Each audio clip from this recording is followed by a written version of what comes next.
if you ask me, trying to tell me you'll get an answer to say.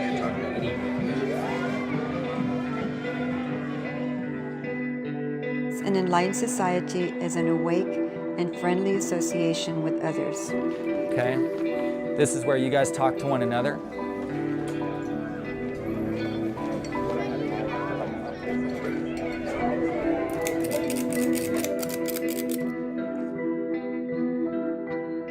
One Square Mile, Texas is brought to you by Southwest Airlines, flying the Texas skies since 1971, and community partners in square miles from coast to coast.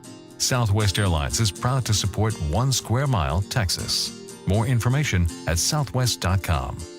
Texas Photo Montage featuring the cultural images of Texas, available online at texasmontage.com.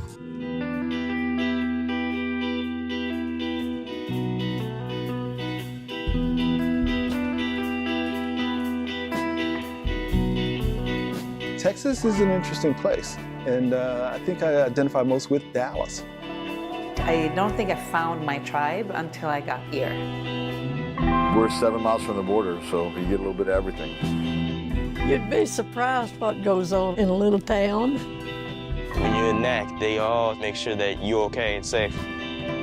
If you go to a restaurant, plan on a 2-hour wait. I'm living in a city where things are vibrant. When I'm here, I just feel like I'm in the right spot. We're in a cultural explosion influenced by this community.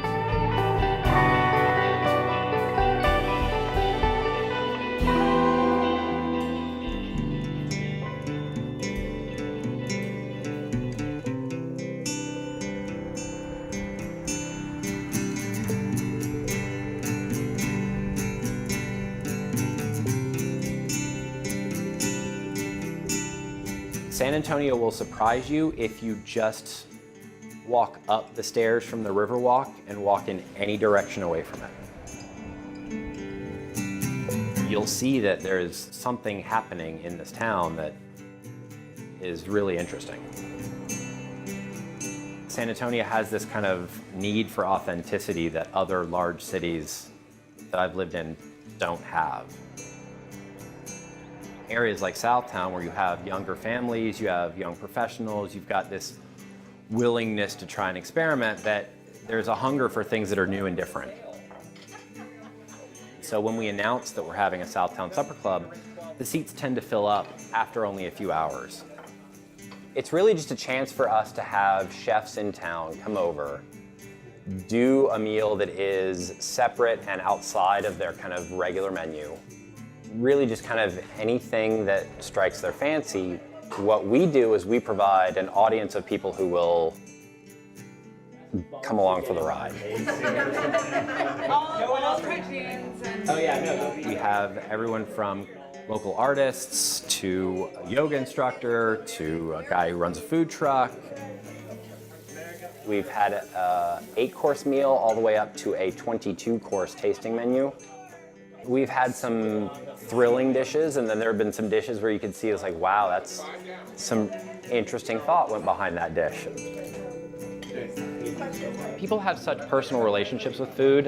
It can be a really interesting experiment to get together with friends and see their reactions to the food that's being presented. I got it, girl. This plate looks hey. If you want to live in this neighborhood, you are kind of explicitly saying, I choose this form of life. We had been in California for 18 years.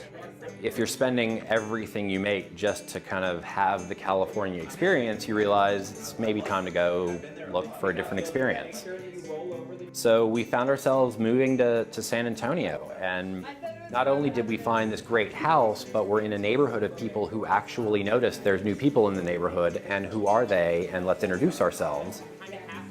It was a little awkward at first because we're kind of not used to that level of hospitality, so to speak. Being that couple that chooses to be together and works hard at it and gets through the good times and the bad times and all the times in between, and there are not that many people in our generation who can say committed, loving marriage, 20 years, That's probably the thing I'm most proud of. Life's really short, and you need to be able to enjoy yourself while you're here, because you get one shot. You know, I'm not going to waste it drinking bad wine or eating bad food.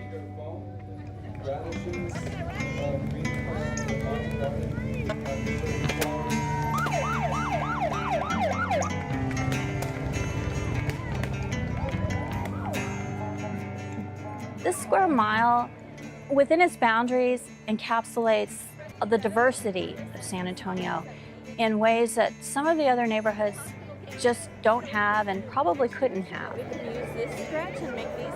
The fair is the primary fundraiser for the King William Association. It allows us to share our neighborhood with the community at large.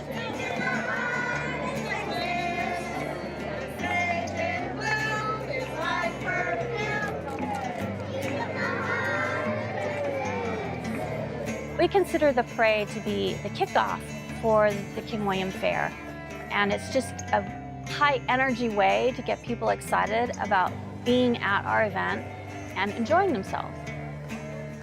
In any given year, we can expect 30,000 people. This year's parade had 1,500 participants in 65 different entries. We try to cram a lot of experience into a one-day event. It really does take a group effort of all of these volunteers coming together and divvying up the work and hoping that it all turns out great. Susan. Come in, Susan. No matter how well you plan, things go wrong. Oh dear, TJ, who'd you send up there? You know, every year we have some bees. Sometimes they're attracted to the lemonade stands. This year they were living in a rotted out wood column. These are the things that happen when you have an event that's on neighborhood streets. Living here has allowed me to feel better connected to San Antonio and a community.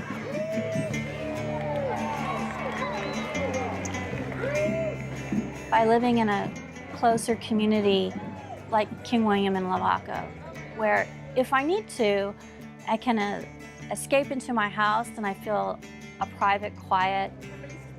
And if I want interaction, all I need to do is step out into my front porch, and there are my neighbors ready to welcome me and support me.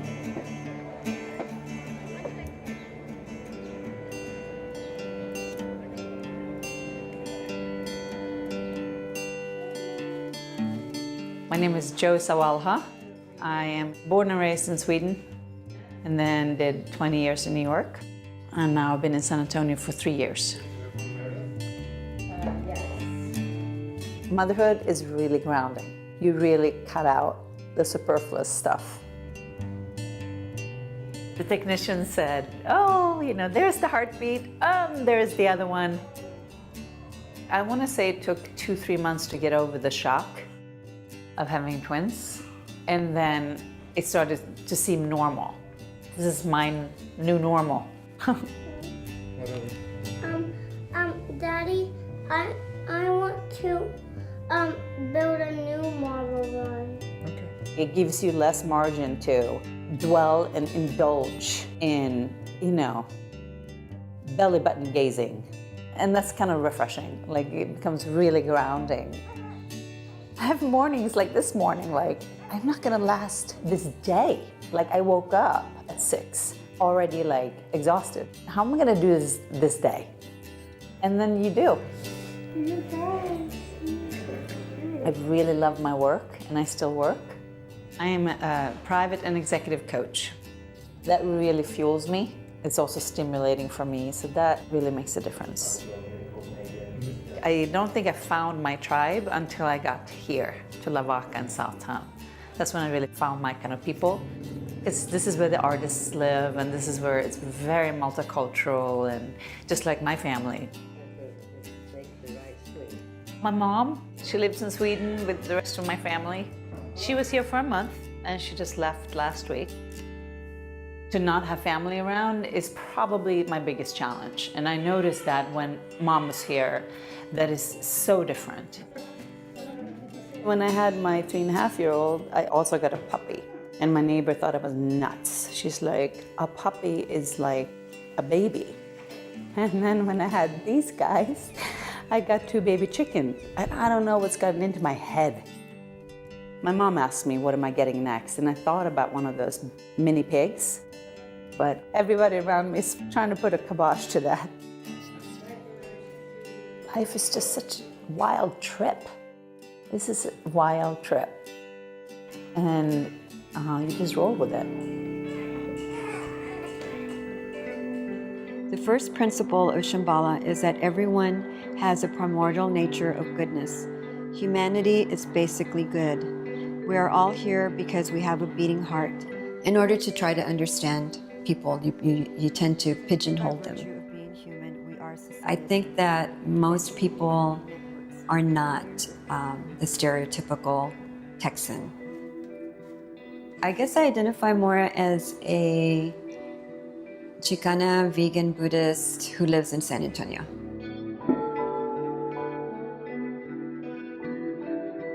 At this Shambhala Center, I would say it's half white and half Chicano. I've been meditating for about 20-something years now. It's very simple and it's very complex at the same time.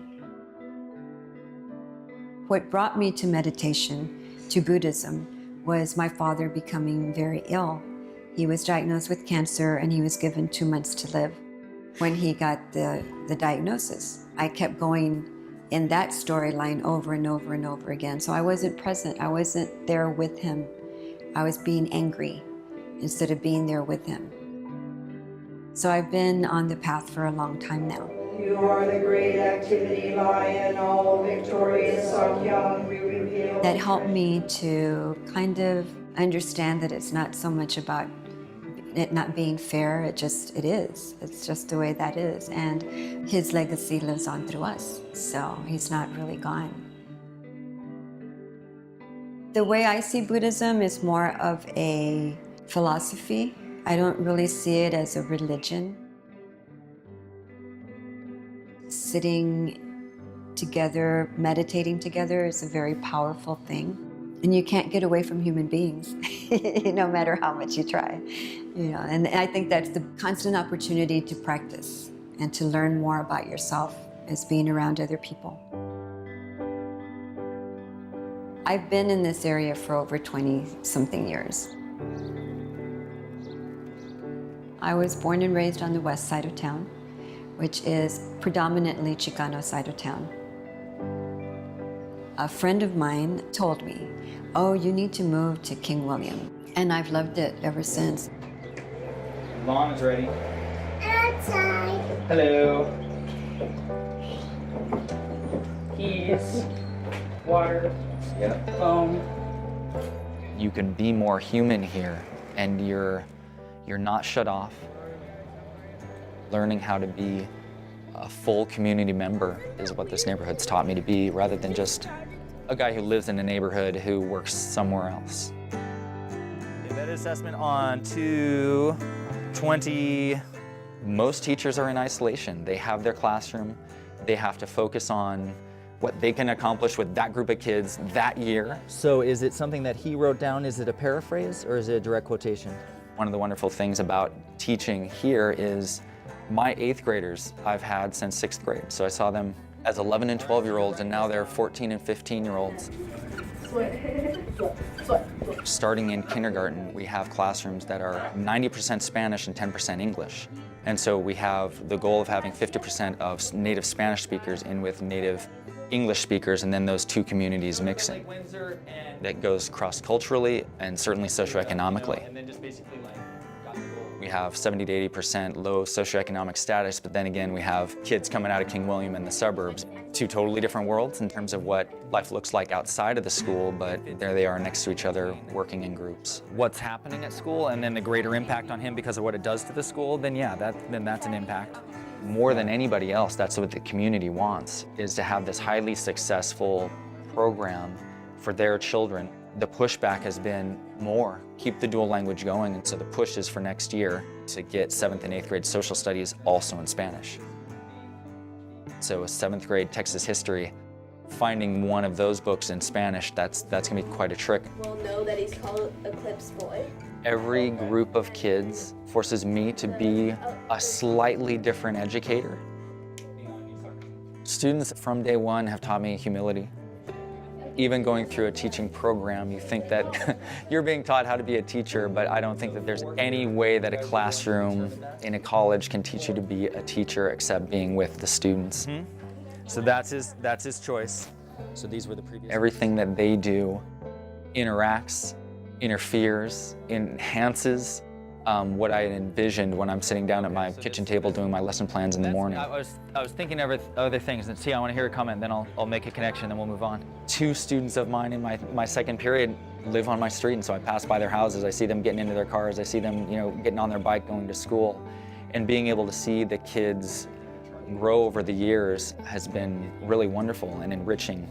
I always joke with my kids, if somebody can pay me twice of what I make now, then I would consider leaving, but it would take that much of an offer. Mentioned earlier, that new role, that new sense of self. Look at how you can see the brushing. So you can almost see, look at this square right here.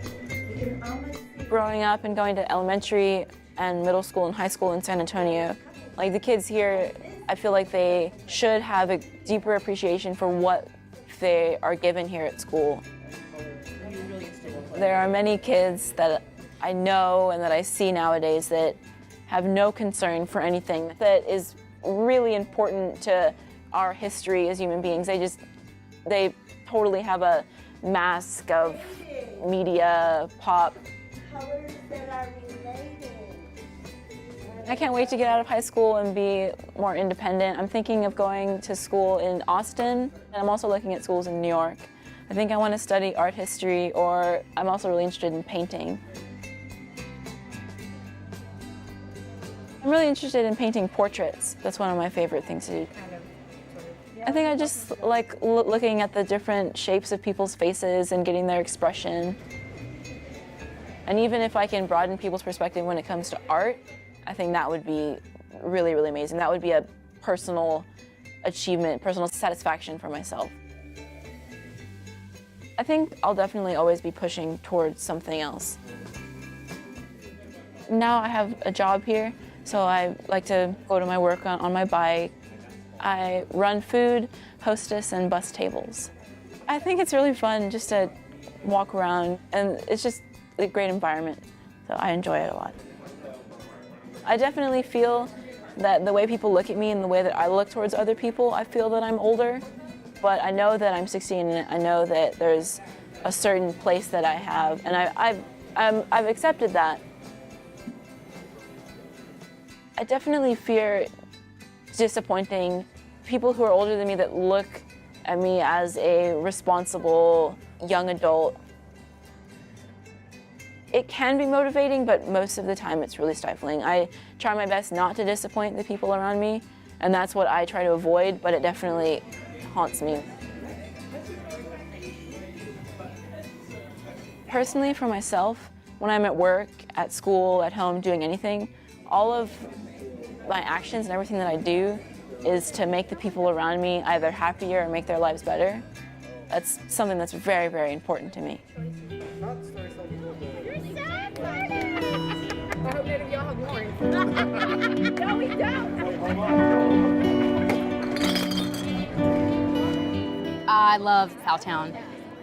Here at the Friendly Spot, being smack dab in the middle of Southtown is it's gold. It's awesome. I run the staff, I do the scheduling, I do the hiring. I am a hands-on manager, so I have 15 adult children and 1 3-year-old, and it is definitely a full-time task.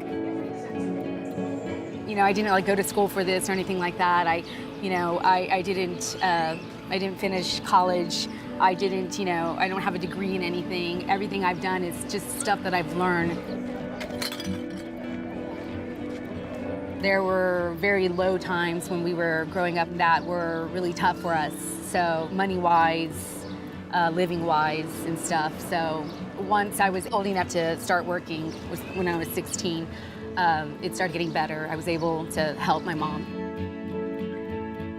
No matter how bad it was, no matter how little money there was or where we were at, we always laughed about it. So I think that helped us a lot.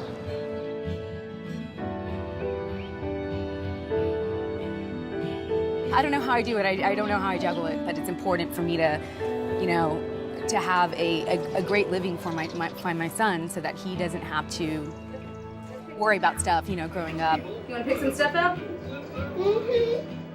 I just don't want him to ever have to worry about stuff. So even if that means working a 5-day, 6-day stretch where I barely see him, then, you know, I figure right now's the time to do it before he gets older. You know, I start hyperventilating just a little bit. I get a little nervous about stuff, but I guess if I weren't, you know, running around with my head cut off, I'd be totally bored. I surprise myself a lot. I surprise what I can do in what amount of time and how the outcome is. I surprise myself every day, but it's not scary, shall I say.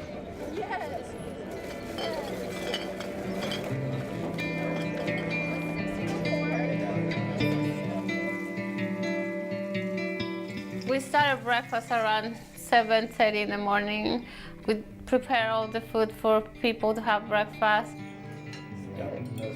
I really like it, and it's like being home. Here we can get people from all over the world, Australia, China, North Korea. Getting to know people is really one of the biggest parts that we enjoy. I'm really grateful with San Antonio. I love the city. They open their arms to take you into their society. I'm from Mexico, from central Mexico, San Luis Potosí. People work really hard there and their life never changed. When I lived there, everything looked really dark. I came here when I was 22. My parents passed away in a car accident. And it was really difficult because our family nucleus was disintegrated. I used to come to San Antonio with my parents. I had an aunt that lived here. So that's why I came. It was difficult to find a job without knowing the language. So yeah, I made some flyers and I put flyers everywhere around this neighborhood. I was willing to do anything just to have a job. So I started as a housekeeper. When I first started, I didn't know how to say vacuum or sink. I started the English as a second language courses. I got my degree of business administration with marketing and international business. I worked here with Benny and Sue for 10 years. And then after they decided to retire, and we took over. I think everything that had happened in life for me had a purpose to take us where we are now. Everything is possible, and no matter how difficult life seems sometimes, everything will pass and everything will be better if you're willing to try it.